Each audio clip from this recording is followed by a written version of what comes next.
మనకి శని భగవానుడి ద్వారా గురువు రాజయోగాన్ని ఎప్పుడు ఇస్తాడు? అసలు శనికి గురువుకి సంబంధం ఏమిటి అంటే ఉంది.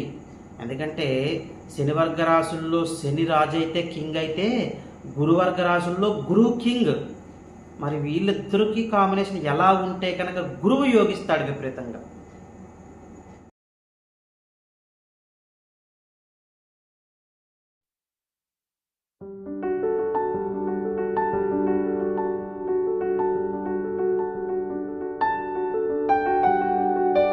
శ్రీ మాధవానంద గురుభ్యో నమః. శ్రీమాత్రే నమః. శ్రీ మాధవానంద భక్తి యూట్యూబ్ ఛానల్ ప్రేక్షకులకు నమస్కారం. ఇక ఈరోజు మనం విశేషంగా కొత్త విషయం గురించి తెలుసుకుందాము. అదేమిటి అంటే కనుక మనకి శని భగవానుడి ద్వారా గురువు రాజయోగాన్ని ఎప్పుడు ఇస్తాడు? అసలు శనికి గురువుకి సంబంధం ఏమిటి అంటే ఉంది. ఎందుకంటే శని వర్గ రాశుల్లో శని రాజు అయితే కింగ్ అయితే గురువర్గ రాశుల్లో గురువు కింగ్. మరి వీళ్ళిద్దరికి కాంబినేషన్ ఎలా ఉంటే కనుక గురువు యోగిస్తాడు విపరీతంగా. రెండు విరుద్ధ గ్రహాలు కదా, కానీ ఇప్పుడు నేను చెప్పే కాంబినేషన్స్ తోటి వాళ్ళకి రాజయోగం ఉందా లేదా అన్న చెప్పేచ్చే జాతకులకి. మీరు గమనించుకున్నట్లయితే ఈ వీడియో కాకుండా గత 3 వీడియోలు కూడా శని భగవానుడి గురించే చెప్పుకున్నాం మనం. వరుసగా నా వీడియోలు ఎవరైతే చూస్తూ ఉంటారో పబ్లిష్ అయినప్పుడు వాళ్ళకి అర్థమైపోతుంది ఏంటి మొత్తం శని భగవానుడి గురించి చెప్పారని చెప్పి. ఇంకా మీరు అబ్జర్వ్ చేయొచ్చు కూడా, శని భగవానుడి గురించి చెప్పాను ఎక్కువగాను. మీరు ఇంకోటి కూడా గమనించండి ఏంటి అన్నది చెప్పండి నాకు. వరుస నేను శని భగవానుడిది ఎక్కువ కంటెంట్ చెప్పాను. ఇప్పుడు కర్మకారకుడు కదా ఆయన. కర్మను తొలగించడానికి మనం మార్గాన్ని వెతుక్కోవడానికి దిశానిర్దేశాన్ని ఇచ్చేది ఆయనే, శని భగవానుడే. అది జ్ఞానం ఉంటే తెలుస్తుంది, అజ్ఞానం ఉంటే కళ్ళు మూసుకుపోతాయి ఆ సమయంలో. కర్మకారకుడు అంటాం. అందుకే కర్మని తొలగించడానికి మనకు ఒక మార్గాన్ని చూపిస్తాడు ఆయన.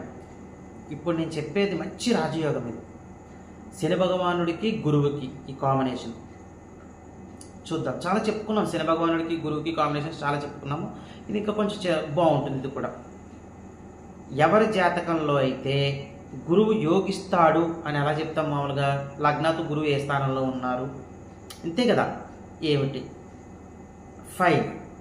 కానీ గురువుతో పాటు శనిని కూడా చూసుకున్నారనుకోండి, గురువు ఖచ్చితంగా యోగిస్తాడని తెలిసిపోతుంది మీకు. 16 సంవత్సరాలు విపరీత రాజయోగాన్ని ఇచ్చేది గురువు. ఎప్పుడు అంటే ఆయన యోగకారకుడు అవ్వచ్చు, యోగకారక స్థానాల్లో ఉండొచ్చు, లగ్నాతు ఇవన్నీ. ఆ శని భగవాను కూడా చూసుకోవాలి. దాన్ని బట్టి ఆ రాజయోగం ఇంకా డబుల్ అవుతుందన్నమాట. అర్థమైందా? ఇప్పుడు మంచి యోగకారకుడు అండి గురువు, మంచి యోగ స్థానంలో ఉన్నాడండి, ఫైన్, చాలా మంచిది. కానీ శని భగవానుడు కూడా సహకరిస్తే అక్కడ డబుల్ ధమాకా, వాళ్ళకి ఇంకా డబుల్ రిజల్ట్స్ వస్తాయి. అదే ఇప్పుడు నేను ఎక్స్ప్లెయిన్ చేస్తాను మీకు. సరే, ఇప్పుడు చూసేద్దాం ఒకసారి ఏంటి అన్నది. సరే, ఎప్పుడూ కూడా మీరు గుర్తుంచుకోండి, గురువు ఫస్ట్ థింగ్, గురువు ఎవరి జాతకంలో అయితే లగ్నంలో ఉండడం జరుగుతుందో, గురువు ఎవరికైతే లగ్నంలో ఉండడం జరుగుతుందో వాళ్ళు ఎవరో చూసుకోండి. లగ్న గురువు ఎవరో చూసుకోండి, వాళ్ళు చేతులెత్తండి. లగ్న గురువు, వెరీ గుడ్. ఇప్పుడు శని భగవానుడు ఎలా ఉండాలో చూడాలి. సరే, చతుర్థ గురువు, చతుర్థంలో ఎవరికైతే గురువు ఉండడం జరుగుతుందో వీళ్ళు కూడా రెడీ అయిపోవాలి. అమ్మో, నాకు చతుర్థంలో గురువు కదా, శని భగవానుడు ఎలా ఉండాలి. ఇక్కడ నేను చెప్పేది లగ్నంలో గురువు, లగ్నాత్తే కదా లగ్నంలో గురువు అంటే. ఇప్పుడు లగ్నాత్తు చతుర్థంలో గురువు, లగ్నాత్తు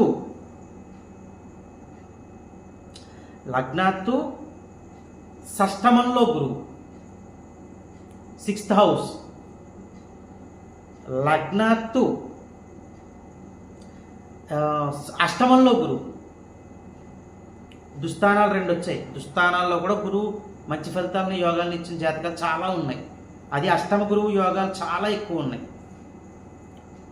లగ్నంలో గురువు, చతుర్థంలో గురువు. ఇక్కడ మనం చూడండి, లగ్నము కోణము కేంద్రము తీసుకున్నాం, చతుర్థం ఒక కేంద్ర స్థానం తీసుకున్నాం, షష్టమ స్థానము అష్టమ స్థానము 2 దుస్థానాలు తీసుకున్నాం. క్లియర్ అవుతుంది ఇక్కడ మీకు. 2 దుస్థానాలు తీసుకున్నాం, షష్టమ స్థానం అష్టమ స్థానం. భాగ్యస్థానంలో గురువు అంటే ఒక నిక్కచ్చి కోణస్థానం తీసుకున్నాము. నెంబర్ 1 ఏం చెప్తానంటే నేను 9th హౌస్ అని చెప్తాను. అలాగే ఇప్పుడు కూడా లగ్నంలో గురువు ఉన్నా, లగ్నాతు చతుర్థంలో గురువు ఉన్నా, లగ్నాతు షష్టమంలో గురువు ఉన్నా, లగ్నాతు అష్టమంలో గురువు ఉన్నా, లగ్నాతు భాగ్యంలో గురువు ఉన్నా, లాస్ట్ అండ్ ఫైనల్ లగ్నాతు రాజ్యంలో గురువు ఉన్నా, 10th హౌస్ మళ్ళీ కేంద్ర స్థానం గురువు ఉన్నా, మీకు శని భగవానుడు ఎలా ఉండాలి అంటే ఆయన లగ్నాత్తు ఎలా ఉండాలో చూసుకోవాలి. ఇప్పుడు మనం అర్థమైందా? ఆయన లగ్నాత్తు ధనస్థానంలో ఉండాలి. లగ్నాత్తు ధనస్థానంలో ఉండాలి. లగ్నాత్తు పంచమ స్థానంలో ఉండాలి. లగ్నాత్తు పంచమ స్థానంలో ఉండాలి. ఆయన లగ్నాత్తు భాగ్యస్థానంలో ఉండాలి. ఆయన లగ్నాత్తు లాభస్థానంలో ఉండాలి శని భగవానుడు. క్లియర్ అయిందా? ఇక్కడ ఏంటంటే అది లగ్నాత్తు 2వ స్థానంలో ఉన్నప్పుడు రవి గురు బలం ఎక్కడ ఉంటే ఇంకా బలంగా ఉంటుంది అన్నది కూడా ఉంది. అది వేరే వీడియో చూద్దాం. అసలు ముందు ఈ సింపుల్ కంటెంట్ నేర్చుకోండి. మళ్ళీ దీన్ని నేను కన్ఫ్యూజ్ చేశాను అనుకో, మీరు కన్ఫ్యూజ్ అయిపోయే అవకాశం ఉంటుంది. లగ్నంలో గురువు ఉన్నా, చతుర్థంలో గురువు ఉన్నా, మనకి తర్వాత ఇంకోటి ఏం స్థానం చెప్పాము, షష్టమ అష్టమ స్థానాలు. ఓకే, భాగ్యస్థానము రాజ్యస్థానము. ఇక్కడ మీకు గురువు ఉన్నప్పుడు లగ్నాతు, అదే లగ్నాతు ధన పంచమ భాగ్య లాభ స్థానాల్లో శని భగవానుడు ఉండాలి. ఇది నెంబర్ 1 జాతకము. ఎక్కడైనా చెక్ చేసుకోండి. మనము జాతక చక్రం ఎనాలిసిస్ చేసేటప్పుడు ప్రిడిక్షన్ కరెక్ట్గా చెప్పగలగాలి. కొంతమంది నాకు ఇలా ఫోన్ చేస్తున్నప్పుడు మాకు జ్యోతిష్యం తెలుసండి అని చెప్తూ ఉంటారు. వెరీ గుడ్, నేను నేర్చుకోమని చెప్తాను. లేదా వేరే వాళ్ళకు కూడా తెలుసండి అని చెప్తూ ఉంటారు. వెరీ గుడ్, ప్రతి ఒక్కరు నేర్చుకోవాలి, తప్పేమీ కాదు. ఇది ఒక్కడి సొత్తు కాదు ఇది. కానీ ప్రిడిక్షన్ అప్లై ప్రిడిక్షన్ ఒకటి కరెక్ట్గా రావాలి. దాని మీద అనాలిసిస్ కరెక్ట్గా చేయగలగాలి. ఈ దశలో ఇది ఖచ్చితంగా జరిగి తీరుతుందా అని. తీరుతుంది తీరదు అని కన్ఫ్యూజన్లో నేర్చుకుంటూ ఉన్నాం అనుకోండి, నేర్చుకున్నంత లైఫ్ లాంగ్గా కన్ఫ్యూజన్లోనే ఉండిపోతాం. కన్ఫ్యూజన్ నుంచి బయటకు వచ్చేయాలి. ఎస్, ఖచ్చితంగా ఇక్కడ ఇలా జరిగి తీరుతుంది, ఇక్కడ అలా అయ్యి తీరుతుంది, ఈ స్థానం వల్ల మీకు ఇలా జరుగుతుంది, లేదా ఇలా జరగబోతోంది, ఇలా జరుగుతుంది జాగ్రత్త, ఇలా జరుగుతుంది మీకు సంతోషం, చాలా హ్యాపీ, భయపడాల్సిన అవసరం లేదు, ఎక్సలెంటు. ఎనాలిసిస్ ఇక్కడ చేయగలగాలి. ఇప్పుడు నేను ఇదంతా ఎందుకు చెప్తున్నానంటే ఇప్పుడు ఈ గ్రహస్థితి ఉన్న వాళ్ళకి ఎనాలిసిస్ చేసే శక్తి కూడా ఉంటుంది. అర్థమైందా మీకు? ఇది చాలా చాలా మంచి కంటెంట్ అండి. పైగా దుస్థానంలో ముఖ్యంగా అష్టమంలో గురువు ఎవరికైతే ఉంటారో వాళ్ళు జ్యోతిష రంగంలో మంచి పేరు ప్రఖ్యాతలు సంపాదించుకుంటారు. నేను అబ్జర్వ్ చేశాను అది. అష్టమంలో గురువు ఉన్నవాళ్ళు, ఇప్పుడే నేను చెప్పాను కొన్ని స్థానాలు, లగ్నంలో గురువు, మీకు చతుర్థంలో గురువు, షష్టమంలో గురువు, అష్టమంలో గురువు, భాగ్యంలో గురువు. ఇక్కడ భాగ్యంలో గురువు ఉన్న వాళ్ళు ఏంటంటే అండి, ఇక్కడ ఒక ఇబ్బంది ఉంటుంది వాళ్ళకి, కన్ఫ్యూజన్ కూడా ఎక్కువ ఉంటుంది వాళ్ళకి. నమ్మచ్చా నమ్మకూడదా, వీళ్ళని నమ్మచ్చా నమ్మకూడదా, వాడిని నమ్మచ్చా నమ్మకూడదా. వీళ్ళ దగ్గర ఇంకొక మైనస్ ఏంటంటే యోగాలు ఉంటాయి. భాగ్యస్థానం గురువు అంటే యోగాలను ఇస్తాడు, యోగం గురించి మాట్లాడట్లా. నెగిటివ్ కూడా చెప్పుకోవాలిగా. ఏంటా నెగిటివ్ పాయింట్ అంటే, భాగ్యంలో గురువు ఉన్న వాళ్ళు ఒక్క విషయం ఎప్పుడు గుర్తుంచుకోండి. ఎవరికైతే భాగ్యంలో గురువు ఉందో వాళ్ళు స్టడీ చేసుకోండి.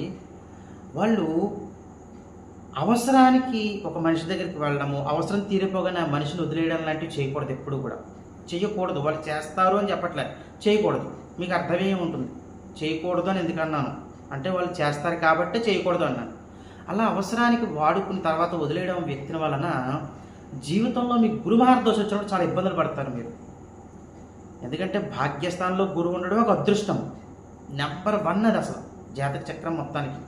కారక భావనాశయ అంటారు, ఏదైతే చెప్తారో అవన్నీ నేను ఇక్కడ మాట్లాడినవన్నీ. ఏదైనా భాగ్యస్థానంలో గురువు ఉన్నప్పుడు మాత్రం అది నెంబర్ 1 జాతకం. అది నెంబర్ 1 జాతకం ఎప్పుడవుతుంది? మీరు ఎప్పుడూ కూడా నమ్మకంగా ఉన్నప్పుడు అవసరం గురించి ఒక వ్యక్తిని వాడటము. తర్వాత వీళ్ళు ఇంకొకటి గుర్తుంచుకోవాలి, భాగ్యంలో గురువు ఉన్న వాళ్ళు పిసినారితనం పనిచేయదు వాళ్ళకి. అంటే విచ్చలవిడిగా ఖర్చు పెట్టేమని కాదు సుమా, కానీ పిసినారితనం పనిచేయదు, పెట్టు బుద్ధి ఉండాలి వాళ్ళకి. ఇదొకటి గుర్తుంచుకోవాలి. తర్వాత వక్రించిన గురువు కనుక ఉంటే భాగ్యస్థానంలో, వక్రించడం అంటే ఏంటి? వక్రము, రివర్స్, ఆపోజిట్. తీవ్రత, ఏదైనా తీవ్రంగా ఇచ్చేస్తుంది. పాజిటివ్ రిజల్ట్ అయినా తీవ్రంగానే ఉంటుంది, నెగిటివ్ రిజల్ట్ అయినా తీవ్రంగానే ఉంటుంది. అందుకని భాగ్యంలో ఎవరికైతే గురువు వక్రించి ఉంటే వాళ్ళు చాలా జాగ్రత్తగా ఉండాలి. వీళ్ళు ఎప్పుడూ కూడా మంచిగా మాట్లాడడం, మంచిగా మాట్లాడుతున్నట్టు నటించకూడదు, మంచిగా మాట్లాడాలి. అవసరానికి ఒక వ్యక్తి దగ్గరికి వెళ్ళి అవసరం తిరగానే ఆ వ్యక్తిని పక్కన పడేయకూడదు. అది మళ్ళీ రివర్స్లో మీకే ఇబ్బంది అవుతుంది. ఇందాక నేను చెప్పాను కదా, ఏదైనా చాలా మంచితనంగా ఉండాలి. ఇది గుర్తుంచుకోండి. భాగ్యంలో గురువు, పైగా భాగ్యంలో గురువు వక్రించి ఉంటే కనుక ఇది చాలా ముఖ్యమైనది. సరే, ఇప్పుడు మనం ఏం చెప్పుకున్నాము?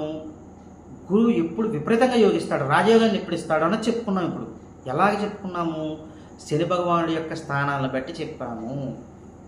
శని భగవానుడు లగ్నాత్తు ధన పంచమ భాగ్య లాభస్థానాల్లో ఎవరికైతే ఉండడం జరుగుతుందో అప్పుడు గురువు లగ్నంలో, చతుర్థంలో, షష్టమంలో, అష్టమంలో, భాగ్యంలో, రాజ్యంలో ఉండాలి. వీళ్ళు రాజయోగ జాతకులు. ఫిక్స్ అయిపోయింది ఇంకా, అంతే. ఇప్పుడు పరిహారాల దగ్గరికి వచ్చేద్దాం. ఎవరికైతే ఇప్పుడు నేను చెప్పినట్టుగా కూడా ఉండి యోగించట్లేదో గురువు, అప్పుడు గురువు స్థానాన్ని మనం చూసుకున్నాం. ఇప్పుడు లగ్నమా, చతుర్థమా, షష్టమా, అష్టమమా, భాగ్యమా, రాజ్యమా, అప్పుడు శని భగవానుని కూడా చెక్ చేయాలి. శని భగవానుని కూడా చెక్ చెయ్యాలి ఖచ్చితంగా. ఇలా ఉండి కూడా యోగించట్లేదు అంటే ఖచ్చితంగా మీరు పరిహారాలు చేసుకోవాల్సిందే. పైగా గురు మహర్దశ రావాలి. ఇక్కడ గురు మహర్దశ కానీ గురు అంతర్దశ కానీ జరిగితే ఇంకా చాలా మంచిది.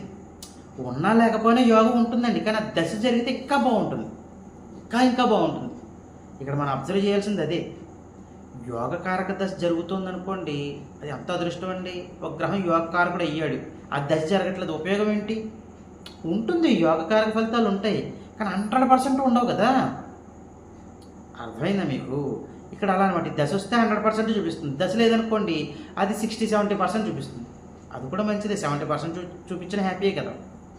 సరే, ఇప్పుడు రెమెడీ ఏంటంటే, ఇలాంటి జాతకులు ముఖ్యంగా చేసుకోవాల్సింది ఏంటంటే, వీళ్ళు యథాశక్తిగా ప్రతి గురువారము కూడా మీరు ఏదైనా గురుదేవాలయానికి వెళ్ళండి. గురుదేవాలయానికి వెళ్ళి అక్కడ గురుదేవాలయంలో 21 ప్రదక్షిణలు చేయండి. 21 ప్రదక్షిణలు చేయండి.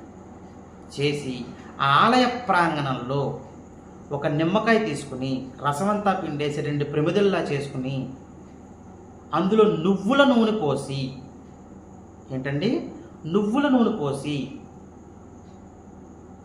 క్లియర్ అయిందా? 3 ఒత్తులుగా వేసి, 3 ఒత్తులు వేయాలి. అందులో తూర్పు ముఖంగా దీపారాధన చెయ్యండి. ఇలా ప్రతి గురువారము చెయ్యాలి. 21 ప్రదక్షిణలు. ఎన్ని వారాలు చేయాలండి? 21 వారాలు చెయ్యాలి. మధ్యలో గ్యాప్లు వచ్చినా పర్వాలేదు. ఇవన్నీ చేస్తే మీకు గురువు యోగం కూడా కలుగుతుంది. ఇవన్నీ చేసుకుంటూ మీరు సంఘంలోనూ సమాజంలోనూ మంచి పేరు సంపాదించుకుంటూ మీ కుటుంబ సభ్యులతో సుఖశాంతులతో జీవించాలని కోరుకుంటూ సర్వేజన సుఖినో భవంతు. శుభం.